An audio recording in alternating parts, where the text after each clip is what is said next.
आज से हम स्टार्ट करेंगे चैप्टर नंबर 3 सिविक्स का, जिसका नाम है व्हाट इज़ गवर्नमेंट। तो आज हम इसके बारे में बात करेंगे कि गवर्नमेंट क्या है, क्यों गवर्नमेंट की रिक्वायरमेंट हुई, अर्ली टाइम में क्या मतलब कौन सा पैटर्न फॉलो किया जाता था। तो हमने जैसे हिस्ट्री में पढ़ा है कि पहले जो जनपद थे, महाजनपद थे, किंग थे, क्वीन थे रूल करने के लिए, इसी टाइप से जो मॉडर्न टाइम है उसमें रूल करने के लिए किसका यूज़ किया जाता है, गवर्नमेंट का। तो गवर्नमेंट क्या है, अ पर्सन और group of person that govern a country. तो वो एक व्यक्ति भी हो सकता है और ग्रुप ऑफ माने कई सारे लोग मिलकर भी किसी चीज़ को गवर्न करते हैं, कंट्री को। तो वो क्या कहलाता है, गवर्नमेंट कहलाता है। तो गवर्नमेंट क्या है, पर्सन और ग्रुप ऑफ पर्सन, मतलब एक व्यक्ति या एक से ज़्यादा व्यक्ति जो गवर्न करते हैं कंट्री को, वो क्या कहलाता है, गवर्नमेंट कहलाती है। अब गवर्नमेंट की रिक्वायरमेंट क्यों है, गवर्नमेंट की रिक्वायरमेंट इसलिए है ताकि जो भी चीज़ें हमारे अराउंड हो रही हैं वो स्मूथली हो सके। मान लीजिए हमारा स्कूल है, अगर उसकी टाइमिंग को फिक्स ना किया जाए तो क्या होगा, सभी लोग मतलब अपने अपने टाइम से आएंगे। तो इसलिए हर जगह पे किसी भी चीज़ को सिस्टमेटिक चलाने के लिए रूल्स की ज़रूरत होती है। तो इसीलिए हमारे कंट्री को गवर्न करने के लिए किसकी रिक्वायरमेंट होती है, गवर्नमेंट को। जो रूल वो बना देती है उसको लोग फॉलो करते हैं।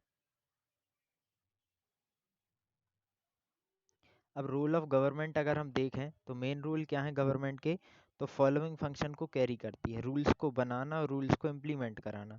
मान लीजिए स्कूल हो गया, मान लीजिए आपके, तो उसमें रूल है कि आपको फीस भरना है और अपनी पढ़ाई करना है, ठीक है। तो इसी टाइप से गवर्नमेंट होती है कि किसी भी चीज़ को फॉलो करने के लिए, मान लीजिए ट्रैफिक रूल्स हैं, तो ट्रैफिक रूल्स किसने बनाए, गवर्नमेंट ने बनाए। अगर उनको तोड़ते हैं तो क्या होता है, फाइन लगता है। तो इस टाइप के रूल्स को बनाने का काम कौन करता है, government. Maintain law and order, मान लीजिए सड़क पे आप जा रहे हैं और किसी ने आपको टक्कर मार दी, तो इन सब चीज़ों को देखने का काम कौन करती है, गवर्नमेंट के। कोई एक दूसरे को हार्म पहुंचाए बिना अपना काम आसानी से कर सके। थर्ड काम होता है defend the country from enemy attack. बाहर से कोई भी मान लीजिए पाकिस्तान से अटैक होता है या आतंकवाद से, जो भी टेररिज्म से अटैक होता है, उससे भी कंट्री को कौन सेव करता है, गवर्नमेंट सेव करती है with the help of army. It frame policies for the development and welfare work. अब स्कूल चिल्ड्रन जो हैं, वो 14 ईयर्स तक के चिल्ड्रन को राइट टू एजुकेशन दिया गया है। मतलब उनको फ्री शिक्षा भी सरकारी स्कूल्स में या प्राइवेट में कुछ परसेंट जो है उनको मिल सकती है। तो ये रूल किसने बनाया, गवर्नमेंट ने। तो ये एक पॉलिसी है, RTE बोलते हैं इसको। उसके थ्रू क्या होता है, जो गरीब बच्चे हैं उनको भी एजुकेशन का राइट मिला हुआ है। इसके बाद में आते हैं create infrastructure such as electricity, road, railway. तो हमने देखा है कि सरकारी स्कूल होते हैं, हॉस्पिटल्स होते हैं, इलेक्ट्रिसिटी बोर्ड होता है, बिजली, रोड, रेलवे, ये सब हमें किससे मिलता है, गवर्नमेंट से मिलता है। तो इन सबको कंट्रोल और गवर्न करने का काम भी कौन करती है, गवर्नमेंट। अब कभी भी अगर नेचुरल डिज़ास्टर आता है तो पहले से उस जगह पे क्या हो जाता है, अनाउंसमेंट हो जाता है, किसकी तरफ से, गवर्नमेंट की तरफ से, कि इस एरिया को खाली कर देना चाहिए क्योंकि यहाँ पे नेचुरल डिज़ास्टर आ चुका है। और अगर आ जाता है वहाँ पे लोग फंसे हुए हैं, तो उनको हेल्प करने का काम, रेस्क्यूइंग करने का काम भी कौन करती है, गवर्नमेंट करती है। जैसे अभी मध्य प्रदेश में बाढ़ आ गई थी, श्योपुर साइड, भिंड मुरैना साइड, तो वहाँ पे बचाने का काम किसने किया, गवर्नमेंट ने। अब ब्रांचेस ऑफ गवर्नमेंट पे आते हैं। गवर्नमेंट एक व्यक्ति नहीं चला सकता, उसके भी कई सारे स्टेप हैं। तो तीन चीज़ें उसे मिलकर गवर्नमेंट की तीन ब्रांचेस हैं या तीन ऑर्गन हैं। ऐसे हमारी ह्यूमन बॉडी है, तो केवल ये नहीं है कि एक किसी ऑर्गन की हेल्प से हम काम कर सकते। मान लीजिए हमारे पास हाथ बस हो तो हम सारे काम कर सकते, नहीं कर सकते हैं। हर चीज़ की एक अपना क्या होता है, वर्क होता है। इसी टाइप से गवर्नमेंट की भी क्या है, ब्रांचेस हैं। तो पहली है लेजिस्लेचर। कौन सी है, लेजिस्लेचर। इसका काम होता है, जिसको बोलते हैं संसद भी बोलते हैं, पार्लियामेंट भी बोलते हैं। तो लेजिस्लेचर का काम होता है लॉ मेकिंग बॉडी, लॉ बनाना और पॉलिसीज बनाना लोगों के वेलफेयर के लिए, for the development of the country. The parliament in Delhi is the legislature at the national level. तो दिल्ली में जो पार्लियामेंट है वो क्या है, नेशनल लेवल की है। हर जगह स्टेट में भी पार्लियामेंट होती है, और जो नेशनल पार्लियामेंट है वो कहाँ पे है, न्यू दिल्ली में। सेकंड होती है executive. Executive branches ensures implementation of the laws तो एग्जीक्यूटिव्स का मतलब होता है ऑफिसर। जो भी हमारे ऑफिसर्स हैं उनका काम क्या होता है, जो भी गवर्नमेंट ने पॉलिसीज बनाई हैं उन पॉलिसीज को इम्प्लीमेंट कराना और लॉ एंड ऑर्डर को मेंटेन कराना। इसके अंदर कौन आता है, एग्जीक्यूटिव के अंदर प्रेसिडेंट आता है, prime minister, council of minister, ये सब आते हैं। फिर थर्ड होती है जुडिशरी। जुडिशरी क्या होती है, जुडिशरी का काम होता है कि एग्जीक्यूटिव और लेजिस्लेचर जो भी काम कर रही हैं वो काम सही कर रही हैं या नहीं कर रही हैं, लोगों के वेलफेयर के लिए हो रहा है या नहीं हो रहा है। तो ये सब को इन सब चीज़ों को देखने का काम कौन करता है, जुडिशरी। जिसके अंदर कौन आते हैं, कोर्ट वगैरह आते हैं। इसकी जो हाईएस्ट जुडिशियल बॉडी है वो क्या है, सुप्रीम कोर्ट ऑफ इंडिया है। स्टेट लेवल पे जो जुडिशरी बॉडी है हाईएस्ट, वो कौन है, हाई कोर्ट है। जो हमारे मध्य प्रदेश का हाई कोर्ट है वो कहाँ पे है, जबलपुर में है।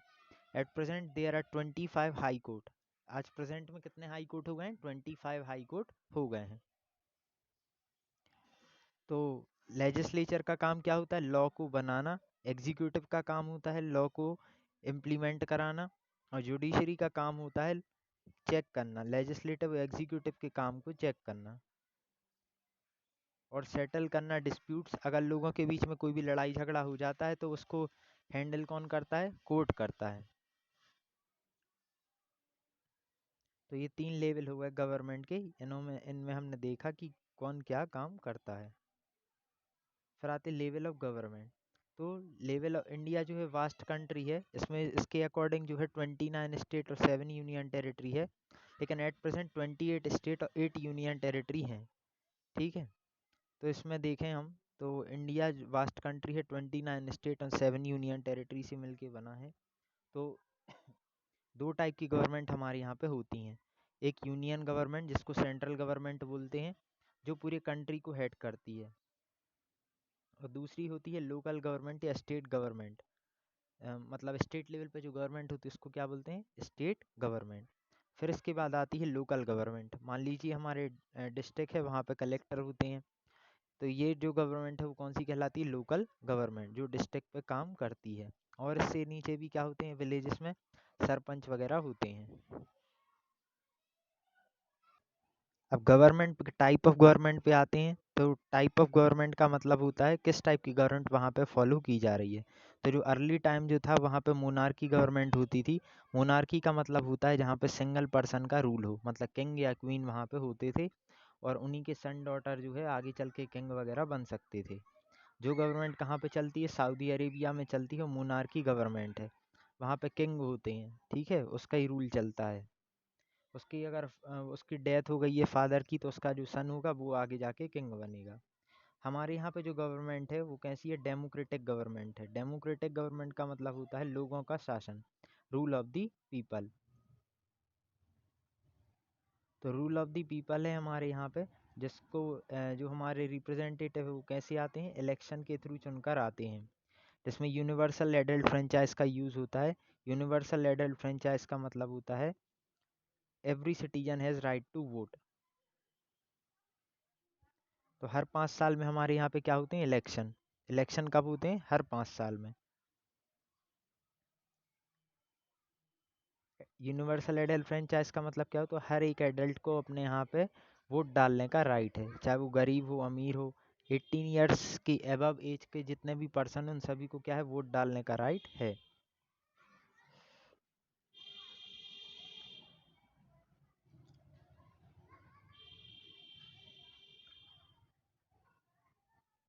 अब जो कुछ जो पहले गवर्नमेंट थी, मान लो एडल्फ हिटलर जो था डिक्टेटर था। डिक्टेटर मतलब आर्मी का रूल था वहाँ पे, तानाशाह भी जिसको बोलते हैं। तो डिक्टेटर फॉर्म ऑफ गवर्नमेंट भी हमारे यहाँ पे कई जगह पे रही हैं। फिर आते हैं universal adult suffrage. Universal adult suffrage, इसका मतलब होता है कई सारे लोग जो थे वो एडल्ट थे लेकिन उनको वोट डालने का राइट नहीं था। इसके अंडर कौन आते हैं, जैसे वुमेन जो है उनको वोट डालने का राइट काफ़ी ज़्यादा बाद में मिला। तो उन्होंने क्या किया, सफरेज। सफरेज मतलब वो अपने राइट के लिए क्या किया, उन्होंने फाइट किया for the right to vote, जिसके कारण उनको बाद में वोट डालने का राइट मिला। तो women in many countries were denied. हमारे कंट्री में तो शुरू से ही वुमेन को भी राइट मिला और सबको मिला। लेकिन कई सारे देश ऐसे हैं जहाँ पे वोट डालने का राइट वुमेन वगैरह को नहीं था। तो वुमेन ने क्या किया, सफरेज मूवमेंट किया ब्रिटेन में, क्योंकि उनको वोट डालने का राइट नहीं था। कब? 1860 में।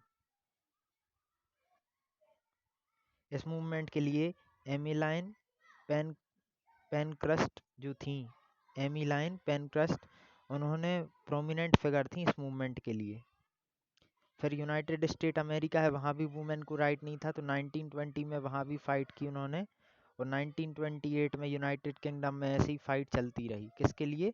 यूनिवर्सल एडल्ट सफरेज का मतलब होता है जिनको एडल्ट होते ही वोट का राइट नहीं है, उन्होंने क्या किया, मूवमेंट की। In India women didn't have to struggle for the voting right, लेकिन इंडिया में क्या हुआ, वोट के लिए वुमेन को फाइट नहीं करना पड़ा, शुरू से ही उनको वोट डालने का राइट था।